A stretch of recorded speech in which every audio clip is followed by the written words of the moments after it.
muchísimo, muy importante, porque es la base de muchas patologías, muchísimas patologías, muchas veces que pueden ser letales para el individuo.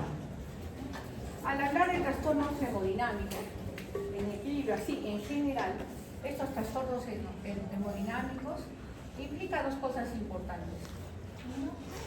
Una alteración en el equilibrio, ¿no?, hemodinámico, lo cual me va a dar edema, y también que se altera la circulación sanguínea. Ambas alteraciones me van a llevar a algo en común, ¿no es cierto?, a una hipoperfusión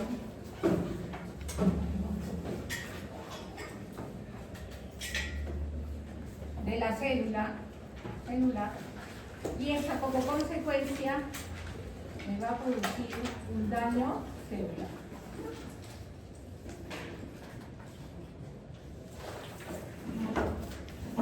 Eso es lo normal, lo que va a suceder en general. Bien, ¿cuáles son estos trastornos hemodinámicos? Vamos a ver.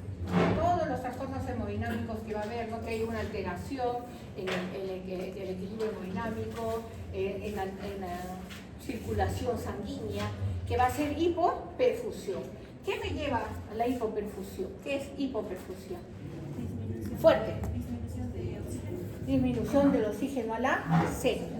Si la célula tiene disminución de oxígeno, va a entrar en cambios muchas veces irreversibles, daño celular irreversible y muerte celular.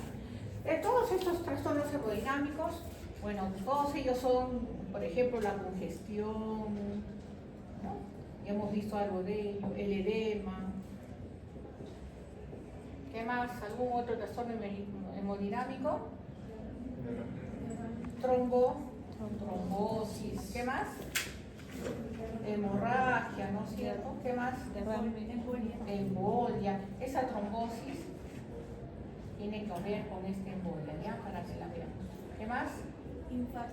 Infarto. ¿Qué es el infarto? ¿Quién me dice? Ya les expliqué cuando hemos hecho necrosis. Fuerte. Es el taponamiento de una arteria por un alrededor, evitando la irrigación del corazón. En castellano. El infarto, cuando hemos hablado de necrosis coagulativa, les dije y hasta les expliqué. Cuando hablemos de infarto, es una necrosis coagulativa per se.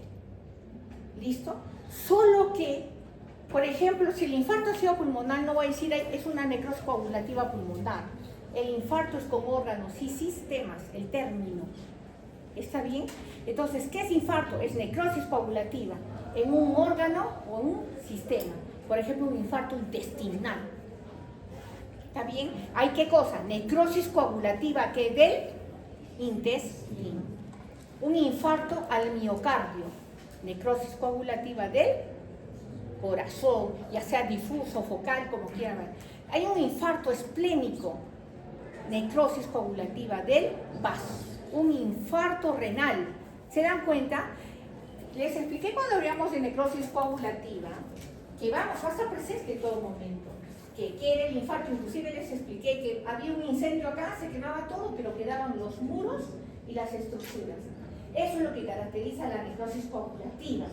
¿No es cierto? Vamos a ver, el corazón, vas a ver un paciente infartado, un infarto pues masivo y murió, tuvimos que hacerle la necropsia y encontramos todo el corazón, que está necrosado, está muerto, pero ahí está la estructura del corazón.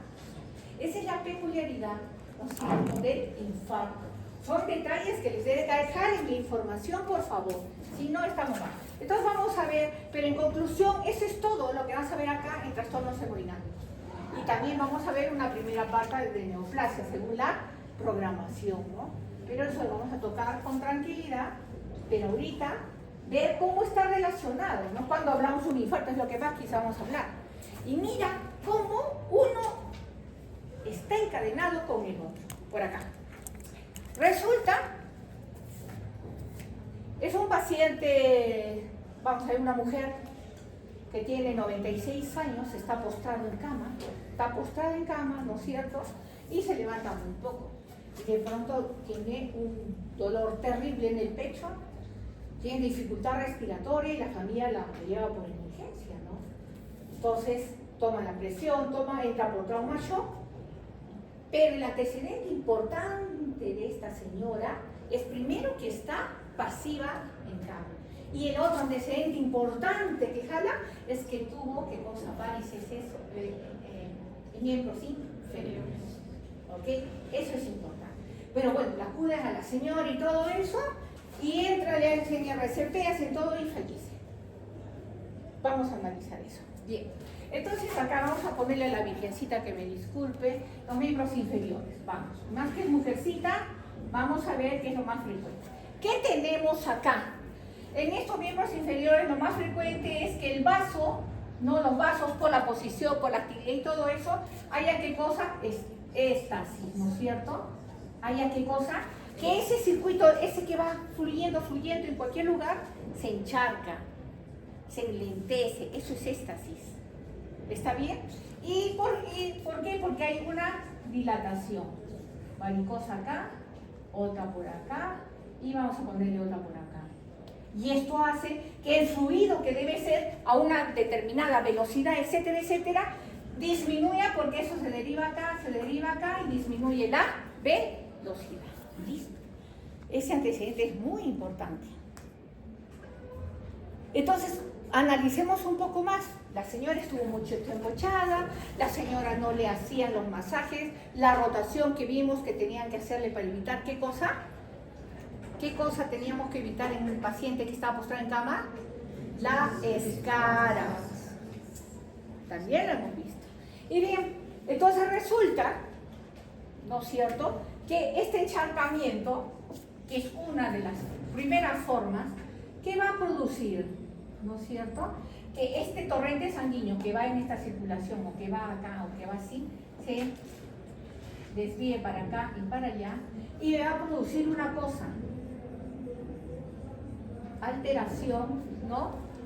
Y muchas veces este torrente hace así, y empieza así, y empieza a chocar a la pared, choca acá a la pared, choca acá a la pared, y eso, ¿no es cierto?, alteración en el flujo, esa sangre que choca a la pared, vamos a dibujar aquel vaso, ¿no? Hay alteración, choca acá, choca acá, choca acá, choca acá, eso de acá me va a producir una lesión endotelial. Ya te dije que en trastornos hemodinámicos, la reina del mambo, ¿quién es?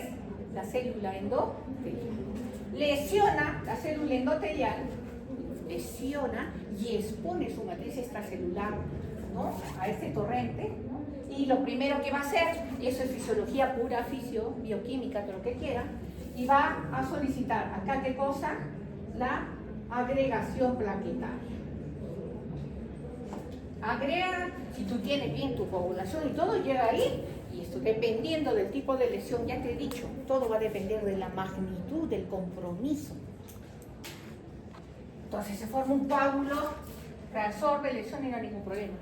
Pero muchas veces ¿qué pasa? Esta endotelial que te dije que tenía dos funciones importantes. ¿Cuál es? Agrega, es protrombótica y antitrombótica. ¿Listo? Entonces puede hacer que esta pueda estar lesionada o que la respuesta del mismo individuo sea exacerbe, sea exuberante. Entonces, lejos de colocar acá un coágulo, algo que se reabsorbe, que se lesione, que todo, digamos, que se resuelva solo, va a formar algo exuberante acá. ¿Está bien? Y el torrente sigue alterado. Y sucede que en eso, que el torrente sigue alterado y todo eso, esto agarra, se desprende y empieza a circular por el torrente. Pero no se desprende por todo el globo, ¿no? O si se desprende todo en el camino, como va en ese tipo de zigzag y de choco, se fragmenta. Y porque lo que se ha formado acá es un trombo, ¿no? Lo que se fragmenta y se denomina, ¿qué cosa? Émbolos. Esos fragmentitos del trombo son émbolos. Ahora bien, estamos en el miembro inferior y le vamos a dibujar el corazón a la madre con todo el respeto.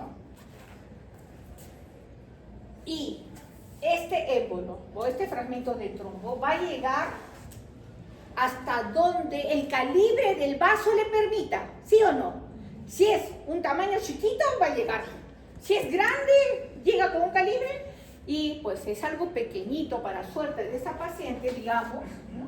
Y llega acá al tronco de la coronaria, pasa acá y la rama de la coronaria que riega el ápice del corazón es obstruido y tiene un microinfarto. Listo ahí. Tapa la circulación, no hay irrigación justo en ese ápice, en esa parte pequeñita y es un microinfarto. Va a haber, cuando hay necrosis, chico, lo primero que produce la necrosis es un dolor y es un dolor terrible. Por eso es que el paciente se queja de dolor. Si es un microinfarto, muchas veces es dolor y pasa o atenúa, porque es un microinfarto, fíjate, es casi nada lo que ha pasado. Pero te imaginas que este émbolo que viaje acá, y no acá, es un émbolo tal que justo acá está el tronco de la coronaria, es del tamaño de acá y encaja acá. ¿Qué va a ser? Un infarto masivo. ¿Te das cuenta de la dinámica? El paciente va a mover, por eso te digo, al hablar de trastornos hemodinámicos, muchos de ellos pueden llevar a la letalidad del paciente, ¿no? Entonces, es muy importante que se entienda, ¿no?, esta lesión, todas estas alteraciones, todo eso leanlo bien, por favor, pero están totalmente relacionados. Nadie es independiente de nada, todos tienen que ver. ¿Vale?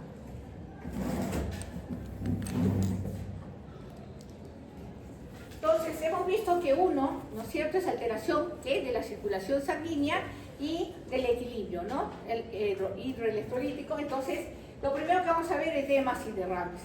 Y ya han aprendido que es un transudado y que es un exudado, porque lo van a volver a ver acá. ¿O no? Sí, tienen que interpretar si tienen tales proteínas, quién no las tiene, etcétera, etcétera. Entonces, vamos a verlo acá, pero dentro del capítulo per se. Entonces, al hablar de edemas, el edema, ¿qué es? Salida de líquido hacia el tejido, o sea, del torrente circulatorio, hay que cosa, apertura de los poros y sale por la dilatación vascular. ¿No?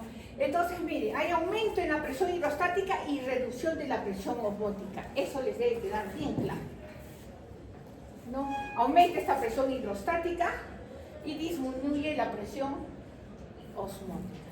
Esa imagen la tienen ahí. Entonces, ahorita les va a quedar a ustedes, por favor, a revisar qué es un síndrome nefrítico y qué es un síndrome nefrótico. Y les digo que ya he hecho 2 casos clínicos de edema de origen cardíaco y de edema de origen renal. Ya les he dicho, no les pregunto, pero en el examen escrito puede ir incluido porque las tareas que les dejo también en algún momento las reviso. ¿Ok? Entonces, ahorita cuando estamos hablando de edemas, porque después vamos a hacer patología renal cuando hagamos patología en sistemas, nuevamente retomaremos, pero se acordarán y ligarán la información. Y tiene que ver mucho con lo que es la proteína, con los lípidos, etcétera, etcétera. Bien. Entonces no se olviden que estos edemas y derrames, ¿no?, alteran la función cardiovascular, mira, renal o hepática, o a menudo por la acumulación de líquidos en tejido, edema o cavidades corporales, derrames. Ya sabemos. ¿Cómo se llamaría el derrame que está entre las envolturas del corazón? Derrame pericárdico. ¿Cómo se llama el líquido que se presenta, se acumula en la cavidad abdominal? Entre las pleuras. Pleural. Entonces, fíjense que es muy importante. Y al hablar de edema vamos a ver, y hemos visto que hay un signo con el que podemos ver. ¿Qué tipo de edema mencionamos? Fuerte. ¿Qué tipos de edemas mencionamos? ¿Qué? Edemas. Cuando has hablado de la fobea, ¿no es cierto? ¿Qué medíamos ahí? Había 2 tipos. Duro y blanco. Y estamos hablando de la fobea. ¿Está bien? Sí, hay de origen cardíaco, esa clínica te la tienes que saber sí o sí. te guste o no, dibújate al paciente que represente eso, si no. Entonces, estamos viendo justamente el edema. Estamos viendo un edema duro y un edema blando. En el duro no va a haber fovea, ¿no es cierto? Porque va a ofrecer resistencia. ¿Está bien? Y en el blando vamos a ver la fovea 1, 2 o 3 cruces. ¿Hasta ahí estamos? Sí. Bien, eso es un edema que podemos hablar, lo medimos con el dedo y podemos hablar de un edema localizado, que lo puedes medir ahí, o el edema sistémico. ¿Cómo se llama el edema sistémico? Muy bien. Tú ves un paciente, desde el momento que lo ves, no puede ni hablar, no puede, porque hasta el edema es palpebral, no puede, está terrible. Ese es un edema generalizado. Ahora, cuando revises ese edema generalizado, revisa un poquito más y ves qué puede causar ese edema generalizado, criaturas. Ahí terminas bien de estudiar como debe de ser. Bien. Entonces, vamos a ver, ¿no?, cavidades o derrames, ¿no? Ya hemos visto los tipos de derrames. Entonces, miren acá, este es un vaso linfático, donde aumenta la presión hidrostática, disminuye la presión osmótica, ¿no?, y al conducto torácico y finalmente la vena subclavia izquierda, y me puede dar un síndrome nefrótico, una cirrosis terminal. Acá tienen las imágenes. Trombosis venosa profunda, ya hemos visto la idea, insuficiencia cardíaca congestiva, que en los libros la van a ver como una ICC, o cuando se hable vamos a hablar de una ICC, ¿no? Aumenta la presión hidrostática y me va a dar estos trastornos, ¿no? Disminuye la presión osmótica y me va a dar estos trastornos. ¿Está bien? Y miren, este es un extremo arterial y este es un extremo venoso. Y no hay que decirlo porque acá van a ver que la sangre arterial es rojo rutilante y la venosa, ¿no es cierto?, no está oxigenada. Está bien, es un lecho capilar. Pero fíjate la imagen. Por eso, cuando hagas tu resumen, haz tu imagen y señala, o dibuja o pinta, para que nunca se te olvide. Vamos a ver la siguiente. Los grupos fisiopatológicos del edema, ¿no es cierto? Los edemas y derrames pueden ser inflamatorios, también hemos visto, no inflamatorios. Entonces, este tipo de edemas y derrames, vamos a ver que los puedes catalogar así, como inflamatorios o no inflamatorios. Y los inflamatorios, ¿qué van a generar? Inflamatorios me van a generar, ¿qué? Exudados. Que ya sabes que es rico en proteínas, ¿no?, por el aumento de la permeabilidad vascular. Mientras que los no inflamatorios te van a dar, ¿qué cosa? Trasudados. Entonces ya hemos visto, mira, exudado y trasudado, ¿no es cierto? ¿Qué cosa? Eso es un edema de causa, ¿qué? Inflamatorio. Y este es un edema no inflamatorio. Ya lo está relacionando todo, por favor. Todo es una unidad. No hay nada acá raro, todos están relacionados. Bien, y mira, producen trasudados pobres en proteínas, que son frecuentes en trastornos como la insuficiencia cardíaca, insuficiencia hepática renal y la malnutrición. Entonces acá tienen el aumento de la presión hidrostática, ¿no?, alteraciones en el retorno venoso, reducción de la presión, ¿no?, obstrucción linfática. A ver, acá les pondré, ¿alguien ha leído? ¿Me puede poner alguien acá un ejemplo? Yo les doy los PPT porque se supone que ustedes han realizado y les doy la opción de que puedan intervenir. Una obstrucción linfática, ¿quién me dice? Fuerte.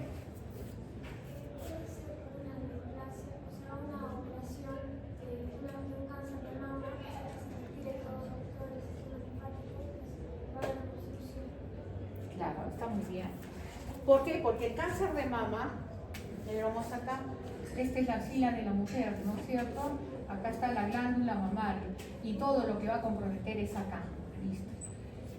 Cuando veamos neoplasias, que lo vamos a ver pronto, sabemos que la primera vía de diseminación del cáncer de mama es la linfática. Ojo, la primera, no es la única. Así como en el de próstata, la primera vía es la hemática, ojo, es la primera, no es la única, está aclarado. Entonces, ¿qué pasa? Nosotros vemos el cáncer acá infiltrante y vemos los vasos linfáticos acá cuando vemos la morfología. Y lo que estamos viendo ahí es un trombo tumoral. Trombo tumoral. ¿no?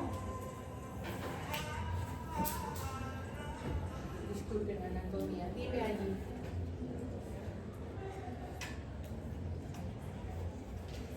Sí, estoy en clases hasta las 3:45. 3:45 y de ahí hasta las 6. Pero bueno, si puedes venir acá, no sé, necesitas algo. Todo bien.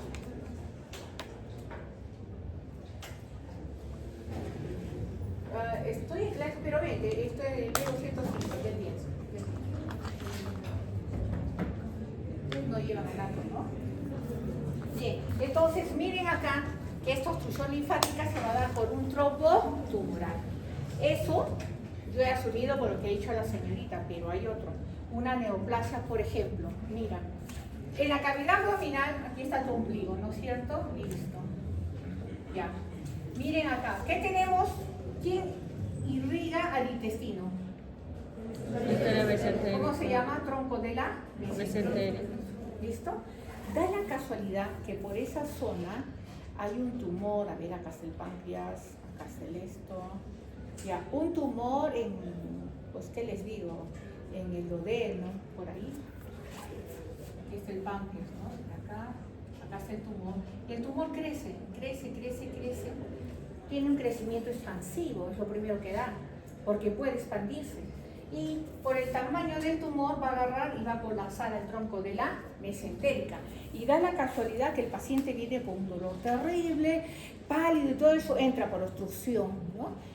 Todo, hemoglobina, todo lo metemos a sala y lo que se encuentra es una masa tumoral que ha colapsado el tronco de la mesentérica. ¿Cómo se imaginan que están los intestinos? Necrosados. ¿Qué ha pasado con ellos? Un infarto intestinal. ¿Por qué? Por obstrucción.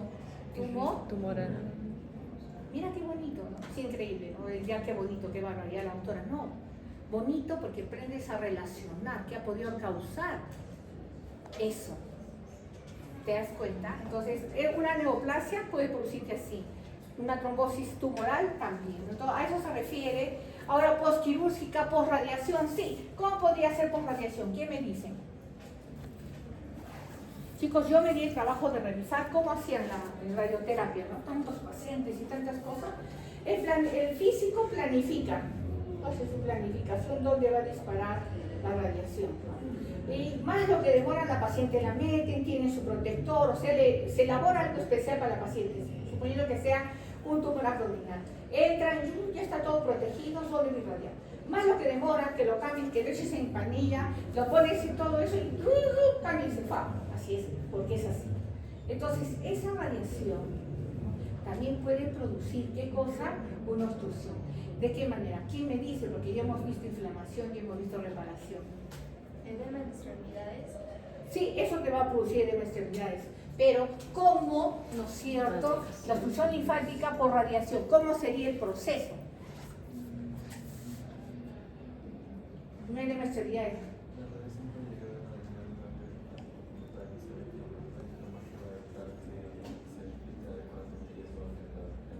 El edema y la obstrucción. ¿Se dan cuenta? Eso solo es fisiología, ni gran cosa. Pero también hay otra rama. ¿Quién me dice? El otro extremo que puede hacer. Que la paciente es muy sensible a la radiación y va a producir, ¿qué cosa? Lesión celular. Y esa lesión celular que va a producir como reparación. ¿Se dan cuenta? Chicos, las vías todas probables que te imagines con fundamento se puede dar. No, acá nos limitamos muchas cosas, ¿no? Pues esto lo tienen en su libro, pero recuerden, tienen que analizar cada una de ellas, que son muy importantes. Acá tienen las imágenes de temas, denme un minutito, por favor. ¿Qué pasó?